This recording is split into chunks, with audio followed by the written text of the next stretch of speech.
نحمده ونستعينه ونستغفره ونعوذ بالله من شرور أنفسنا ومن سيئات أعمالنا من يهده الله فلا مضل له ومن يضلل فلا هادي له أشهد أن لا إله إلا الله وحده لا شريك له وأشهد أن محمدًا عبده ورسوله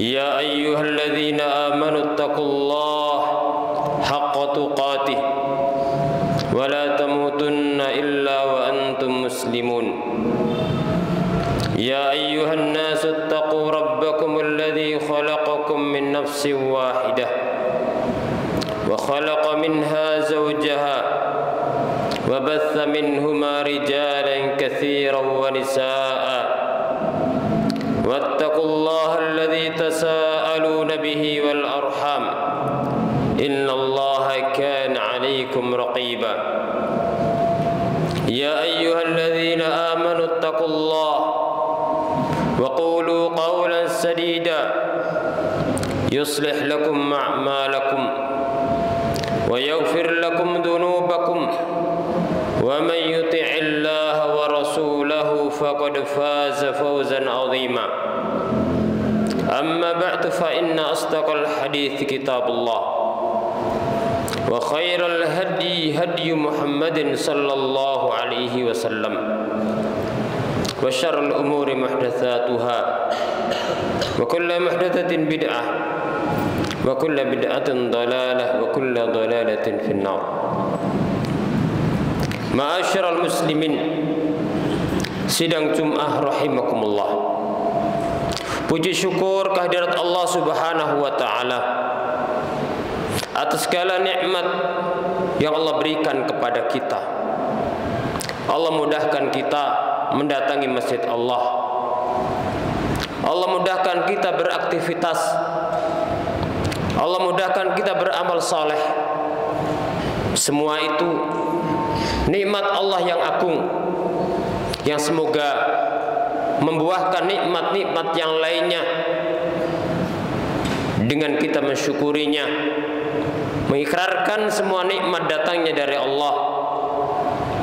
Kita banyak memuji Allah Subhanahu wa taala, tidak memuji diri kita atau usaha kita. Dan kita berusaha menggunakan nikmat yang Allah berikan dalam kebaikan pada amal yang mendatangkan ridhanya Allah Subhanahu wa taala.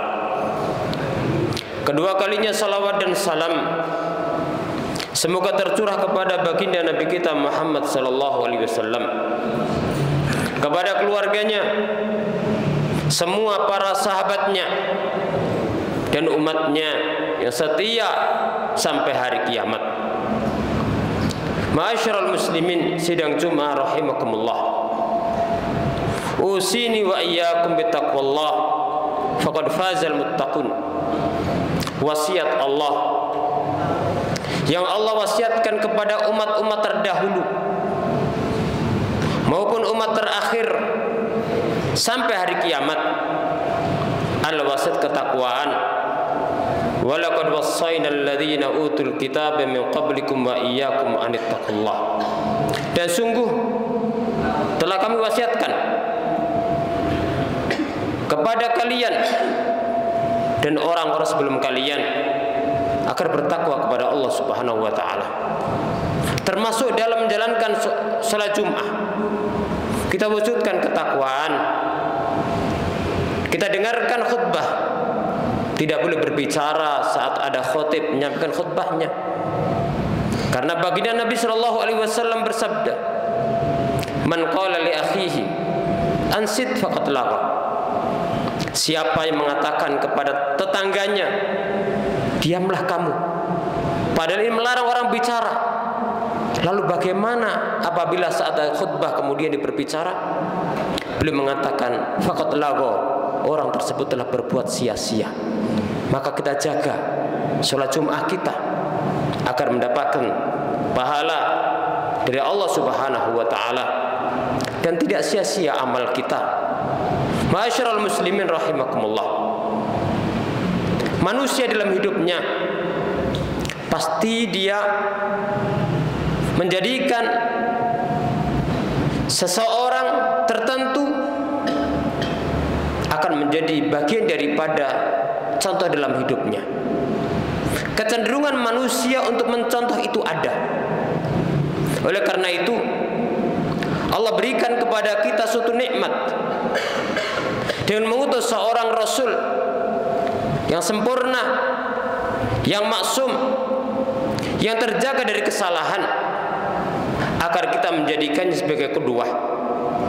Allah Subhanahu wa taala berfirman, laqad kana lakum fi rasulillahi uswatun hasanatun liman kana yarjullaha wal yawmal akhir wa dzakarallaha katsira. Sungguh ada pada kalian, sungguh ada bagi kalian suri tauladan pada Rasul sallallahu alaihi wasallam. Allah menjadikan untuk kita semua seorang manusia yang maksum, yang terjaga dari kesalahan, yaitu baginda Nabi Muhammad sallallahu alaihi wasallam, untuk kita jadikan sebagai qudwah.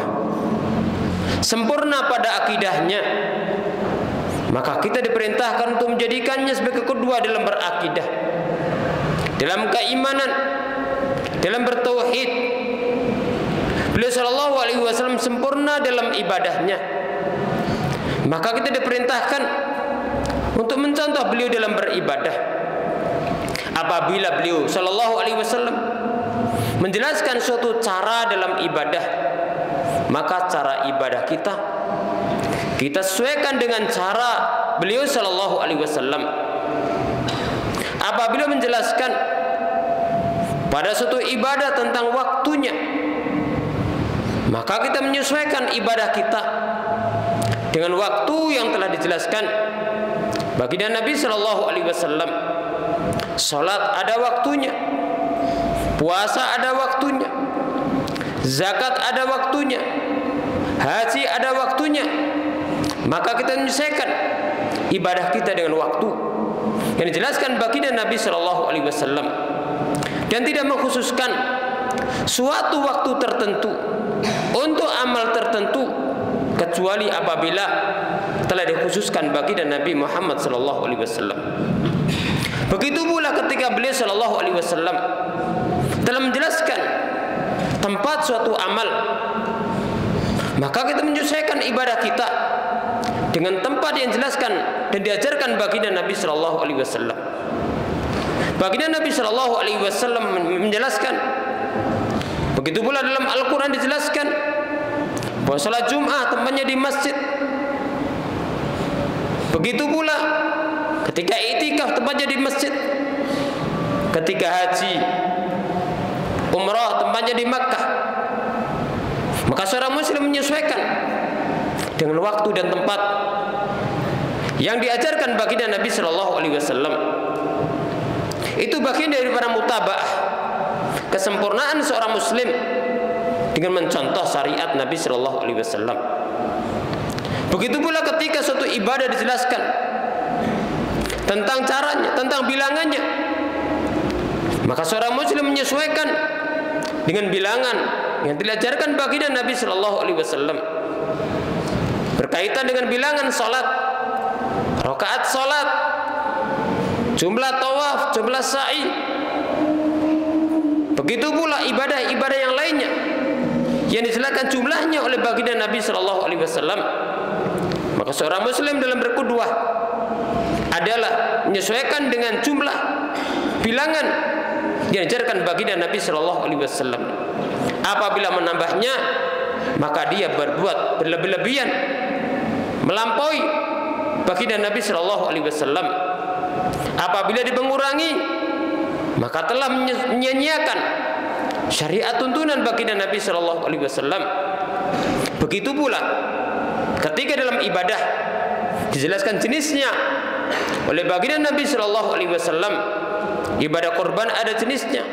Bahimatul an'am, unta, sapi dan kambing. Maka dalam kurban menyesuaikan dengan jenis yang diajarkan baginda Nabi Shallallahu Alaihi Wasallam. Ketika akikah dengan menyembelih kambing karena kelahiran seorang anak, maka menyesuaikan dengan jenis diajarkan baginda Nabi Shallallahu Alaihi Wasallam. Allah Subhanahu Wa Taala yang menciptakan kita, yang merintahkan ibadah,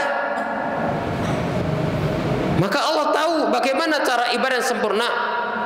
Maka Allah utus seorang Rasul yang sempurna pada akidahnya, sempurna pada ibadahnya, sempurna pada akhlaknya. Allah Subhanahu Wa Taala memuji beliau, wa innaka la'ala khuluqin azim. Dan sungguh engkau Muhammad benar-benar berada di atas akhlak yang mulia, akhlak yang agung, baik akhlak kepada Allah maupun kepada para hamba Allah Subhanahu Wa Taala. Maka tidak ada kesempurnaan pada makhluk melebihi beliau Sallallahu Alaihi Wasallam dari manusia paling awal sampai akhir. Maka kemuliaan manusia Allah berikan kepada Nabi Muhammad Sallallahu Alaihi Wasallam. Ma'asyiral muslimin rahimakumullah. Maka Allah Subhanahu Wa Taala mengetahui kecenderungan manusia untuk mencontoh. Maka Allah menyebutkan siapa contoh yang sempurna, yaitu baginda Nabi Muhammad Sallallahu Alaihi Wasallam. Kemudian ma'asyiral muslimin rahimakumullah, di dalam berqudwah seorang muslim terjelaskan pula oleh Allah pada ayat tadi yang kita baca. Laqad kana lakum fi Rasulillah uswatun hasanah. Dalam berqudwah dengan cara yang hasanah yang baik, yaitu dengan menyesuaikan akidah kita dan akidah Nabi Sallallahu Alaihi Wasallam.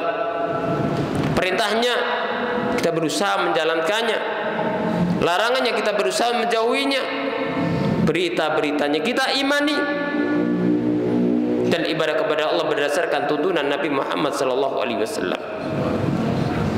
Lalu Allah Subhanahu menyebutkan, liman kana yarjullah wal yaumil akhir, bagi siapa yang berharap kepada Allah dan hari akhir. Laqad kana lakum fi uswatun hasanah liman kana yarjullah wal yaumil akhir, bagi siapa yang berharap kepada Allah dan hari akhir. Ini menunjukkan pentingnya menghadirkan harapan kepada Allah ketika beribadah.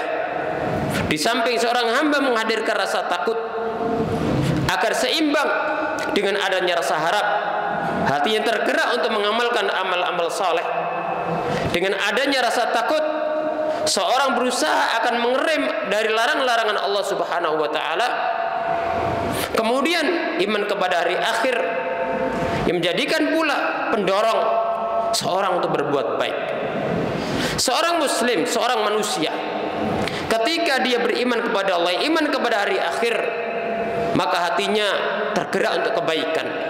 Semakin tinggi keimanannya, semakin kuat pendorongnya untuk beramal soleh.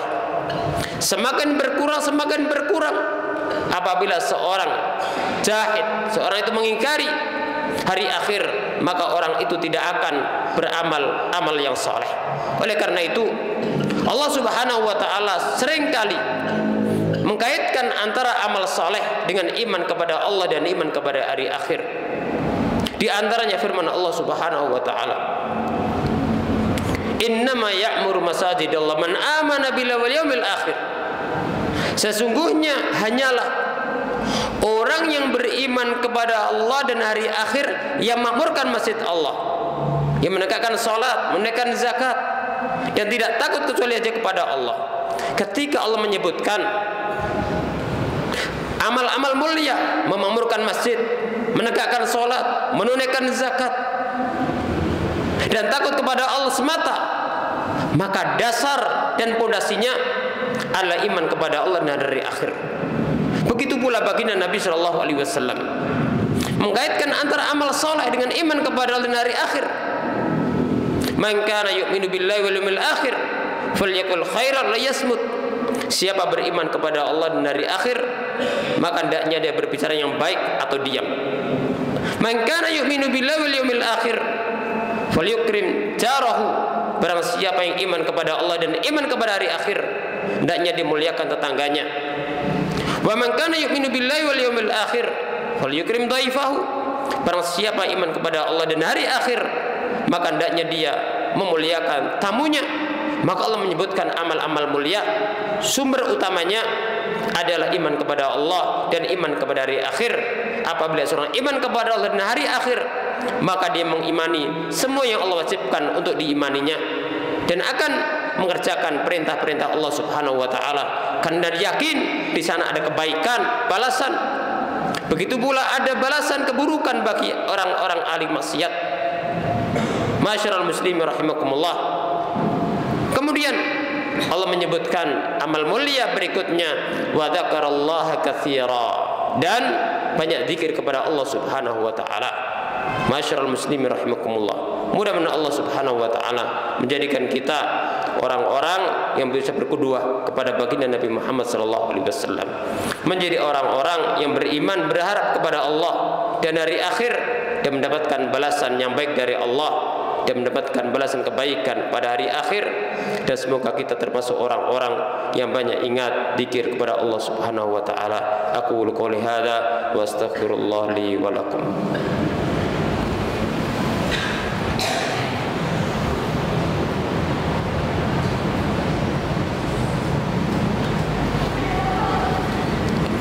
Alhamdulillahirabbil alamin. Wassalatu wassalamu ala asyrafil anbiya'i wa akramil mursalin nabiyyina wa rasulina Muhammadin wa ala alihi wa sahbihi ajma'in wa man tabi'ahum bi ihsanin ila yaumiddin. Ma'asyiral muslimin, sidang Jumat rahimakumullah. Pada khutbah yang kedua ini kita simpulkan faedah dari ayat yang tadi kita baca. Laqad kana lakum fi rasulillahi uswatun hasanah liman kana yarjullaha wal yawmal akhir wa dzakarallaha katsira. Faedah yang pertama yaitu kewajiban berqudwah kepada Nabi sallallahu alaihi wasallam. Karena kesempurnaan manusia ada pada beliau, maka seorang muslim ketika mendekatkan akidahnya, ibadahnya dan akhlaknya dengan akidah, ibadah dan akhlak Nabi sallallahu alaihi wasallam, maka akan semakin mendekati kepada kesempurnaan. Faedah yang kedua di dalam berqudwah kepada Nabi sallallahu alaihi wasallam adalah cara yang hasanah, yang baik, dengan tidak menambah-nambah apa yang tidak beliau tuntunkan dan tidak mengurangi apa yang beliau tuntunkan. Maka itu hakikat ittiba, berqudwah kepada Nabi Muhammad sallallahu alaihi wasallam. Faedah yang ketiga, pentingnya menghadirkan iman kepada Allah dan hari akhir di dalam beramal, karena hal itu yang akan mendorong kita dalam berbuat baik, dalam beramal soleh dan menghindari larangan Allah Subhanahu wa taala. Kemudian faedah yang keempat dari tadi adalah pentingnya kita banyak ingat dan zikir kepada Allah Subhanahu wa taala, dengan menghidupkan hati kita dengan zikir kepada Allah dan menghidupkan dan membasahi lisan-lisan kita dengan zikir kepada Allah Subhanahu wa taala. Mudah-mudahan Allah Subhanahu wa taala memudahkan kita untuk bisa mewujudkan amal-amal kebaikan dan semoga Allah terima di sisinya. Allahumma salli wa sallim wa barik ala nabiyyina wa rasulina Muhammadin wa ala alihi wa sahbihi ajma'in. Allahumma salli ala Muhammad wa ala ali Muhammad kama shallaita ala Ibrahim wa ala ali Ibrahim wa barik ala Muhammad wa ala ali Muhammad kama barakta ala Ibrahim wa ala ali Ibrahim innaka Hamidum Majid. Allahumma ighfir lil muslimin wal muslimat wal mu'minin wal mu'minat al ahya'i minhum wal amwat. Rabbana la tuzigh qulubana ba'da idh hadaytana wa hab lana min ladunka rahmah innaka antal wahhab. Allahumma inna nas'aluka al-'afiyata fid dunya wal akhirah. Allahumma inna nas'aluka al-'afwa wal 'afiyata fi dinina wa dunyana. Allahumma astur 'awratina wa amru'atina. Allahumma fatna min bayni aydina wa min khalfina wa an yaminina wa an shimalina wa na'udzu bi 'azamatika an nutala min tahtina.